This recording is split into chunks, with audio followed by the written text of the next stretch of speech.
Hello gamers and welcome back. I'm Rob, of course, or Warcheck if you want to call me by my in-game name. And over the past few days, they've released quite a few of the new cards coming to this new Hearthstone expansion, the Witchwood. So we're gonna, in this video, go over all of the cards that have been released thus far. There's been a lot of cool ones so far, a couple but overall, pretty excited. To go over these with you guys and kind of see where this expansion is leading. Also keep in mind with the rotation occurring as well. I know you guys have heard me mention it before, but not only are we getting this new set, but we're losing Old Gods, Karazhan, and Mean Streets. And with that, the meta is going to be great. There's going to be so much deck diversity, at least for the first week, I hope. And we should be able to build some crazy fun decks. So let's get into it. The first card we're going to talk about is the Face Collector. This is one of the Rogue Legendary cards. It's a 3-mana 2/2 Echo. And as we can remember, Echo means you can play the card multiple times per turn if you have the mana to do so. So 3 mana, obviously, you play 1. 6 mana, you play 2. 9 mana, you can play 3 of these guys. And it says, Battle Cry, add a random legendary minion to your hand. As we know, Rogue is one of those classes that's always been very similar to Priest in regards to stealing or generating random cards from your opponent's class. I mean, in regards to value, I mean, you basically for 9 mana get a 6/6, add 3 random legendary minions to your hand. But if we look at like how good random legendary minions are, we look at like, let's say Syndragosa, who's an 8 mana 8/8, generate basically 2 random legendary minions, and how much play does she see? How much play does she see? And she's actually like a huge dragon, right? So not only does she have dragon synergy, she has the hero power synergy because you can ping your own blocks and generate water ellies. So how good is Face Collector? In my opinion, I don't think this card is very good at all. Maybe in some form of like Control Rogue, which I don't think you'd even play this card. I mean, it's just, I don't know. Maybe if this does not fit in Tempo Rogue, maybe if it's, I don't know. This is a hard one to rate because random legendary minions, I mean, there's a lot of really shitty legendary minions. Plus, it's only a 2/2 body. Not that you play this because of the body, but you definitely want, like, if this was a 2/3 or a 3/2, maybe it could compete because then it could kill some 4-drops because a lot of 4-drops are 4/3s. So, like, the fact that it's a 2/2 makes it so it really doesn't contest anything, or really, like, in the early game, this is just going to get stomped on. And in the late game, like, you basically have 2 turns to set this up right. You're playing Face Collector, and you're playing something else, obviously nothing that big. And then the following turn is when you're going to be playing that legendary minion. So this is like a 2-turn setup to summon like a decent-sized minion. When if your opponent's just playing aggro, you're going to get steamrolled. So, interesting card. I'm not sure if it'll see play, but if it does see play, it'll see play in a very specific, like, value-oriented rogue deck or some control-based rogue deck. Like we saw, we ran the Zoth Rogue and Jade Rogue, and we were able to do some pretty wacky stuff with that in regards to, like, ultimate value. Like, no one outvalues the Jade Rogue. With Valera, Ayas, and all that good stuff is just craziness. So Face Collector goes under the route of, like, the value side of things, but it's just, like, it just seems really slow.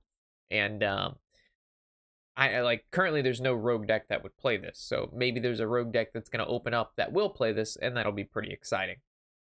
The next card we're going to talk about is a warrior card, Fluffy Wasp. This is the 2-mana 1/3 beast Rush, which means it basically comes out with charge, but a charge cannot attack your opponent's face. You only can attack other minions. So it's a pretty cool mechanic. It has +3 attack when damaged. I think this card is really, really good.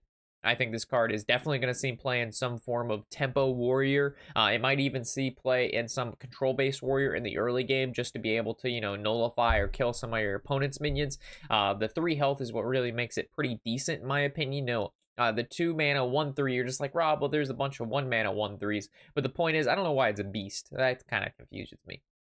But the +3 attack when damage is basically a 2-mana 4/3. And it has charge, because you're normally going to trade this into, a 1/1 or something like that. I think it's pretty good. I like this card a lot. I think it will see play. There's not a lot of cards that I'm like, yeah, that's definitely going to see play 100%. I really think this is going to see play. It just seems like an overall pretty solid card. And, yeah, good to see where you're getting some good stuff in the early game. Because we used to have War Axe, and now we all know what happened to that. Next card we're going to talk about is Warpath, the 2-mana Echo, deal 1 damage to all minions. So you basically just keep playing this card, again, for 2 mana. So max you can do is 5 damage to all minions on the board if you have 10 mana and you played this 5 times. Again, really solid sort of control warrior card in my opinion. I don't see. We have Whirlwind, right, which is the 1 mana deal 1 to everything, but you only can use that once. It costs half the mana and does the same amount of damage, but it doesn't have Echo. So it basically comes down to, do you want to pay the premium of 1 mana to be able to play this card multiple times? And I think the answer is yes. I think the ability to deal 5 damage to everything on turn 10, if you need to do that, is basically just a Dragonfire potion. Granted, it costs 4 more mana, but it works on everything, and as we know, warriors synergize very well with dealing damage to everything on the board, especially if we look at cards like Frothing Berserker, you know, what is it called? The card isn't played, but it's Nurabashi. Hopefully I'm saying that correctly. Berserker, stuff like that. That just every time stuff takes damage or it takes damage, it's able to, you know, buff itself. So I think Warpath in conjunction with some other cards and this set that I'm sure will get released is going to be really good. Or you could just, like I said, use it as a field clear, you know, even if your opponent, like, let's say, Dude Paladin or some form of aggro deck, you know, the first wave has Divine Shield or something, or it has a Death Rattle, summon more 1/1s, and then this is able to clear up the remainder of those minions that happen to live or got generated from Death Rattle. So really, really good card in my opinion. Really good. Good stuff, good stuff. Ooh, the Warlock Legendary, or one of the Warlock Legendaries. We got Glinda Crowskin. She's a 6 mana 3/7. Minions in your hand have Echo.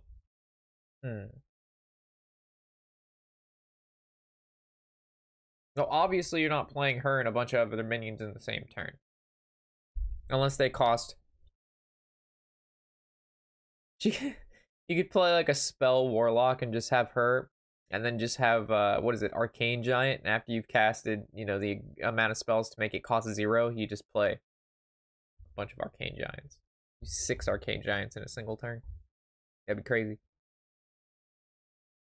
I'm trying to think of some combo that Warlock could do with Echo with cheap minions. I mean, obviously it's a really powerful card if it stays on the board. Not so powerful if it dies. The health pool on it's really good. 7 health, 6 mana, that's really solid. The attack isn't necessarily why you play this minion at all. So if it had any less, if it had like 5 or less health, I would say it's pretty unplayable. But 7 health, I mean, that's pretty hard to get through for a lot of stuff. The 3 attack, like I said, is decent. It could be, you know, it could be a 4/7, but I think at that point it'd be probably broken. So I think they statted this card correctly. Obviously I haven't been able to play with it, so I don't know what kind of Warlock would play this, but like, you can't play 2 big cards with this. So it's more of like a mid-rangey or cards that get discounted.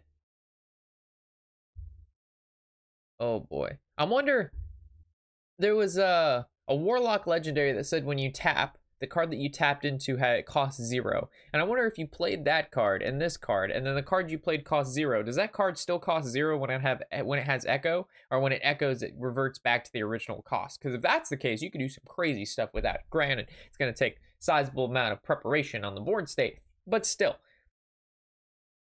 Like, currently, if there's no combo pieces with this card in this set, this card will see no play. But if there's some form of, you know, you play Glinda, she lives, and then you combo out some huge board state, or you combo for damage, this card's going to be like the key, obviously one of the key components of that. But in our current meta and the decks that we have seen and have, this does not fit anywhere. But we haven't seen like even 10% of the cards coming out of this new set. Maybe we've seen 10%. Very little percentage of the amount of cards. So this could actually, I have high hopes that this card will probably see a decent amount of play in the future, due to the fact that, like, giving cards in your hand Echo that either get reduced, or powerful minions that you only can have, you know, like a legendary minion that's really cheap that has a very powerful effect, we might actually see.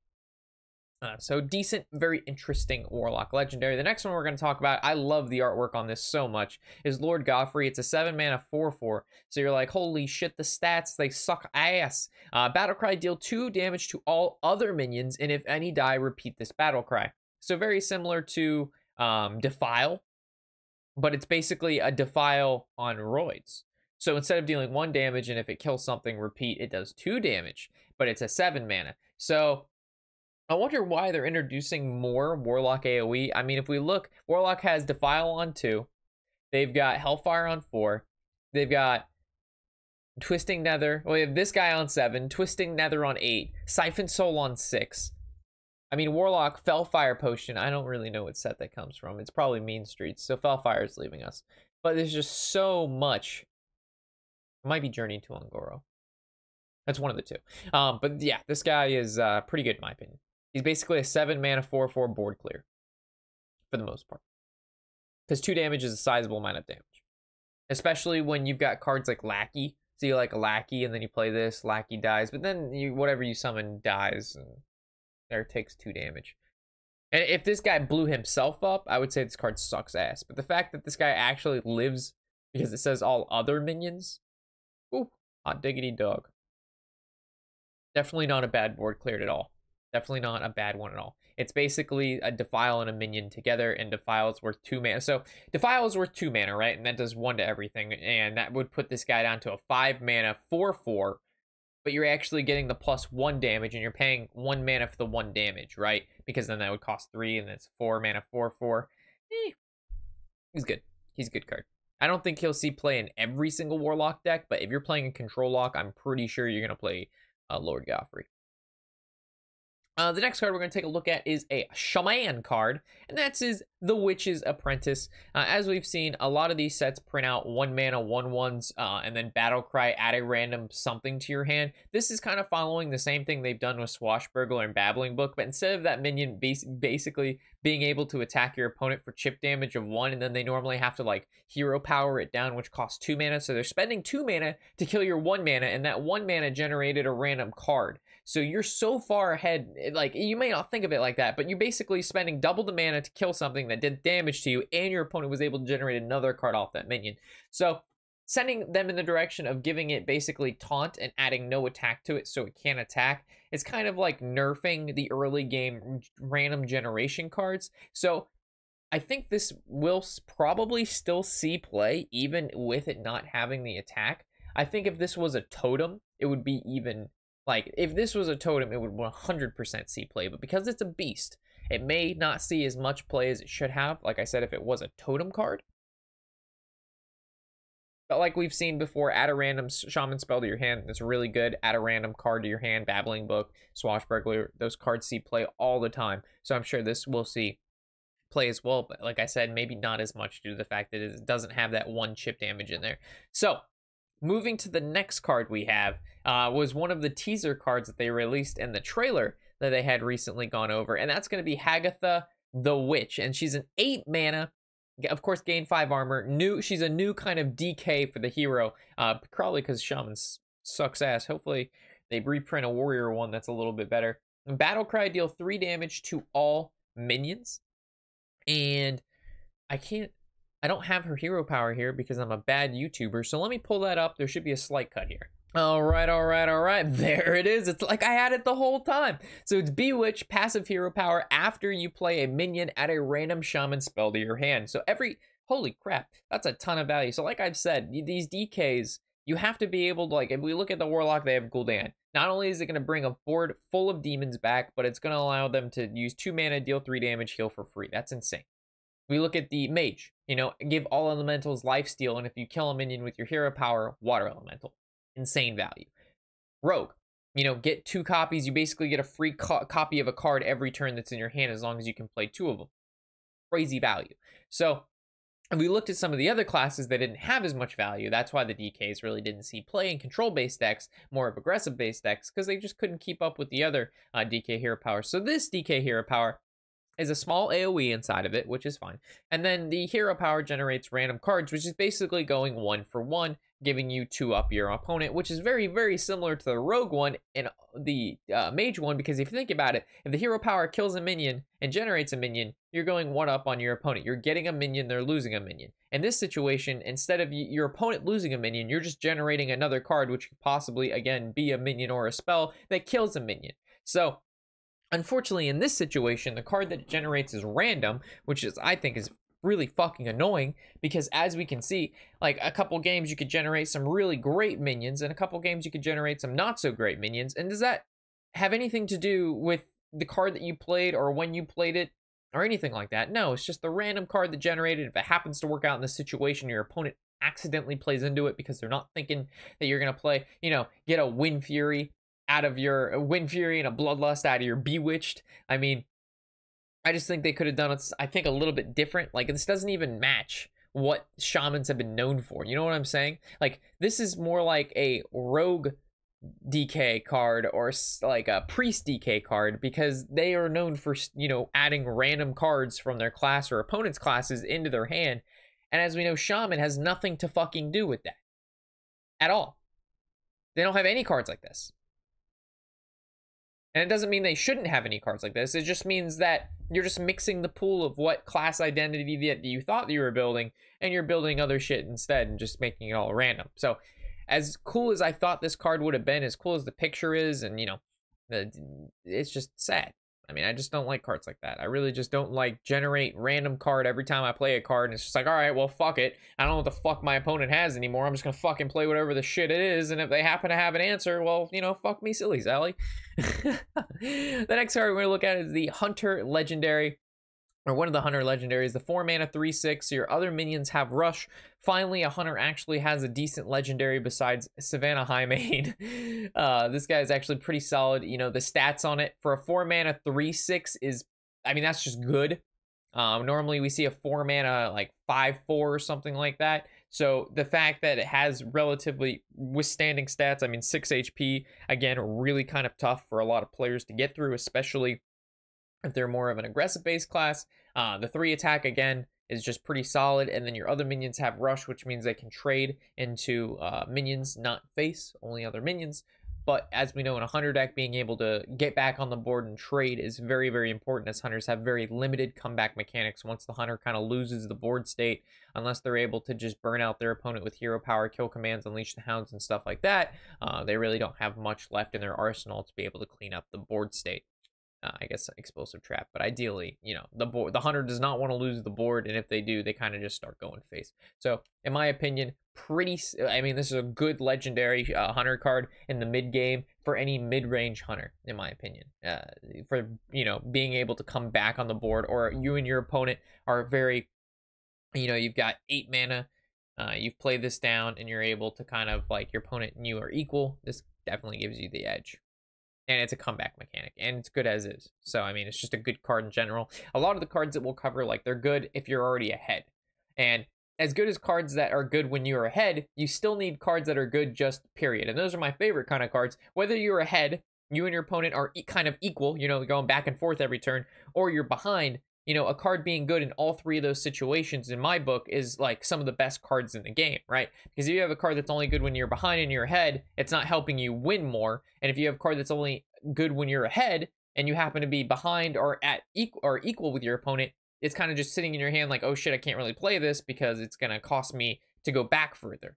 So, you know, being able to have the variety in a card and be good in multiple kinds of situations is the cards that I look for when I deck build. So, little tip for you guys there. If you see a lot of like, Rob, why do you have this instead of that? It's like, well, think about what the card I took out does, and think about the card that I put in does, and the differences in between those cards. I'm like, oh, wow, this card's a little bit better in multiple situations, as the card you took out's only good in necessarily maybe one situation.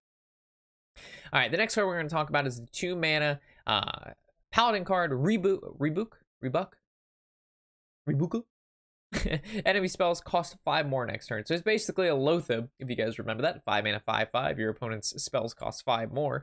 It's crazy to think how good Loatheb was, because Loatheb was a 5-mana 5/5 minion that did the exact same thing as this. So basically, we were paying 3 mana, which is the remainder mana, for a 5/5 minion. So a 3-mana 5/5 is basically what Loatheb was if you took away his ability of enemy spells cost 5 or more next turn. So that just shows you how good Loatheb was.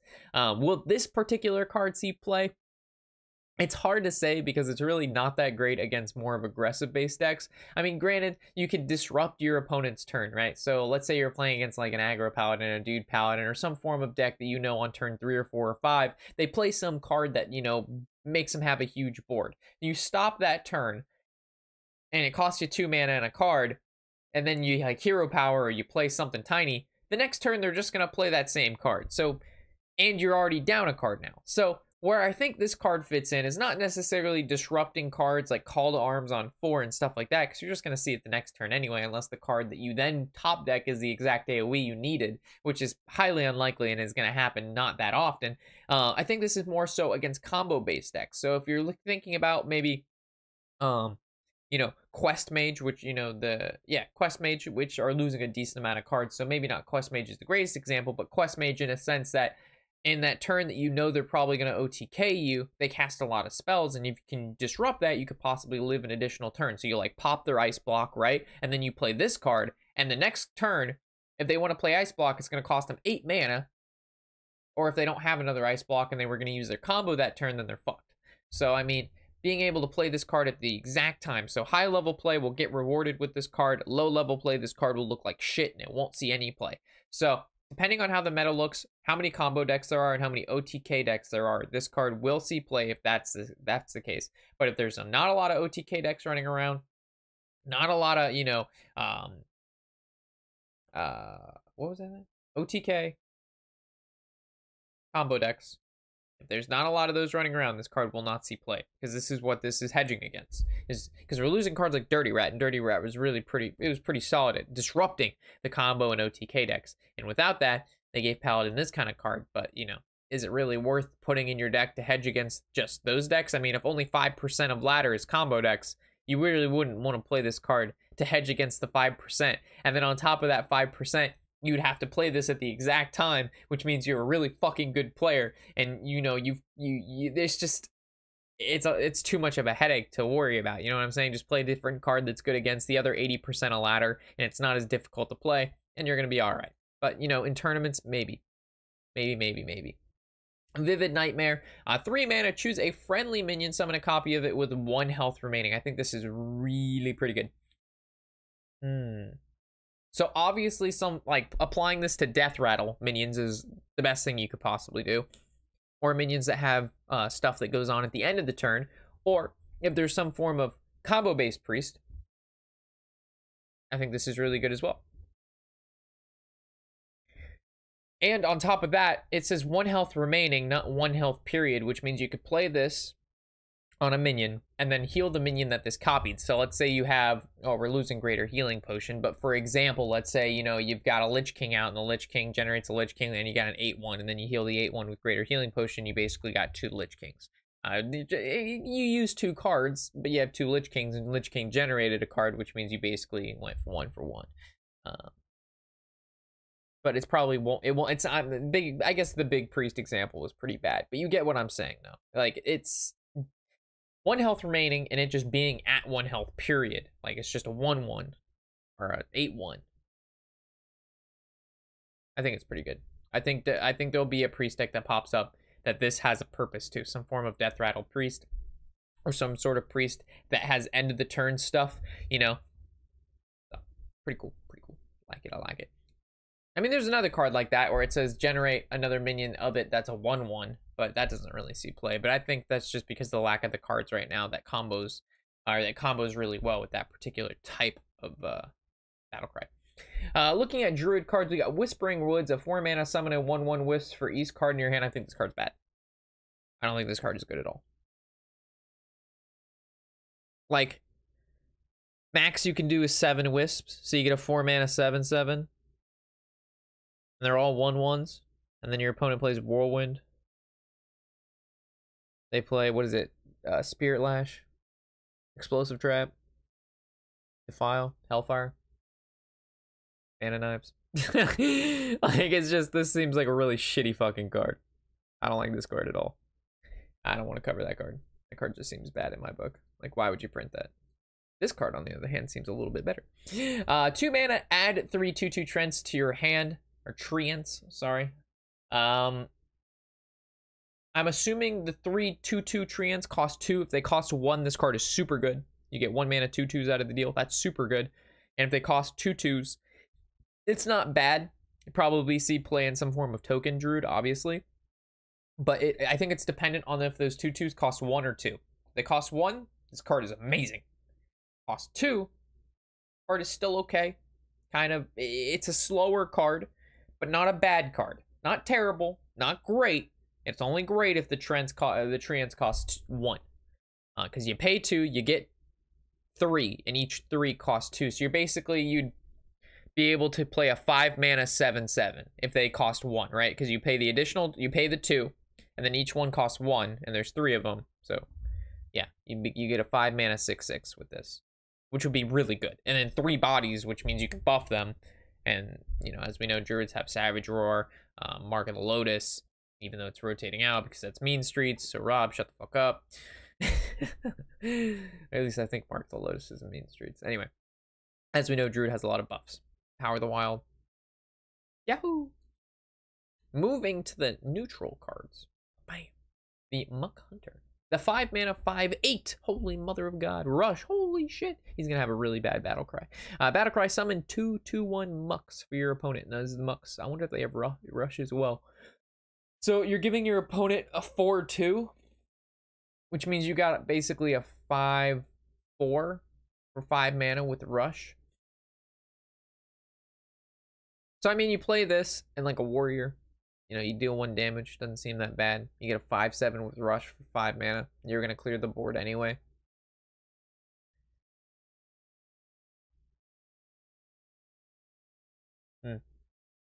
I don't see why I would want to play this. The downside, it forces you to have 2 cards to just get a rush. And when you re-res rush, it means you're attacking into another minion anyway. So I don't know. I don't particularly like. This is a good card, but a big downside. So if you could get rid of the battle cry on this bad boy, like if you could pull this out of your deck, this card is really fucking good. So if this card can get around the whole, get no battle cry zone, which isn't crazy because you could play this in some form of like a recruit warrior, right? Getting recruiting out a 5 mana 5/8 with rush, it's not terrible. So I think recruit warrior may have just found a new little nice card for it. Yeah, because it's like half the time you're gonna recruit it, half the time you can deal the 1 damage to get rid of the 2/2/1. So yeah, not a bad card for recruit warrior maybe, or any other class that again that you could get this out without triggering that battle cry.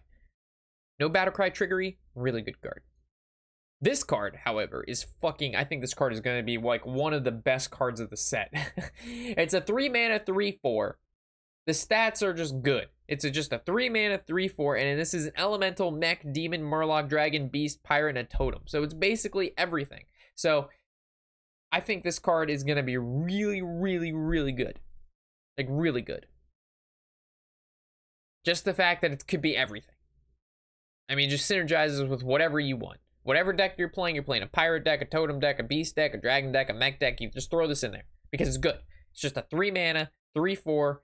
Hello, guys. I'm a fucking flavorful little fucking crazy looking ass motherfucker. I'm gonna do whatever you need me to do. Cause I'm mechanical, multi-manical.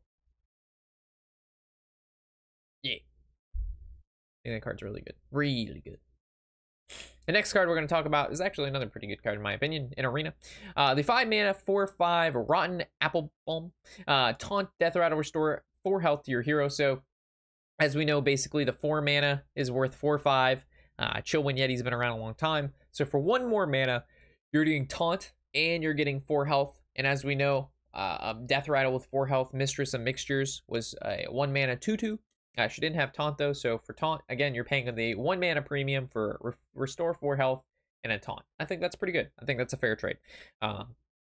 So pretty good card. I think this is decent in Arena, and I don't think it's a bad card to come out of Stonehill Defender either. There's not really that many great 5-drops for Stonehill Defender to hit. I mean, I'm thinking about turn 6, you got the Fen Creeper, but mostly on turn 5, you had, what was it, Booty Bay Bodyguard or some shit like that. There wasn't, I mean, or you had like Ally Armorsmith, but now Ally Armorsmith are rotating out, which means, what's the new 5-drop taunt that Stonehill could give you if you're playing Quest Warrior? Not that Quest Warrior is super popular, but I always got Warrior on my mind because I like my Warrior. So with that, decent card, not bad, not crazy good, but not bad. Not just a Hail Mary shitter McShitter pants. You know what I'm saying? He's just a rotten apple. That apple's pretty good, even though it's rotten. So with that, that wraps up all of the cards that have currently been released as of now. As more cards get printed, I want to cover at least 10 or more in each one of these videos. I don't want to fucking cover, you know, 1 to 2 cards, 3 or 4 at one time and make a million fucking episodes like some other people do. Like, holy shit, that annoys the fuck. It's like low key, like that's one of my trigger points is when I see like episode 25 and it's like, dude, there's only 30 cards out. How are you on episode 25? You're doing one video per 1 to 2 cards and you talk about each of them for fucking 5 to 10 minutes and you're just fucking milking the videos and views. It's like, dude, just stop. Just come on now, just simmer the fuck down. So I will never do that to you guys ever. I will cover as many as I can that I see fit. You know, I don't want the video to be too long, but I also don't want it to be super short. So I think, you know, anywhere between 10 to 20 cards in a video I think is fair. So with that, again, thank you guys for watching. And if I happen to miss out on anything or you just want to let me know what you think of the cards that we've gone over so far, feel free to do that in the comment section below. I always read it and I try to respond back as much as I can. So with that, have a wonderful day, and I'll catch you next time, guys. As always, I'm Robert Warshak, and happy whatever the hell day it is.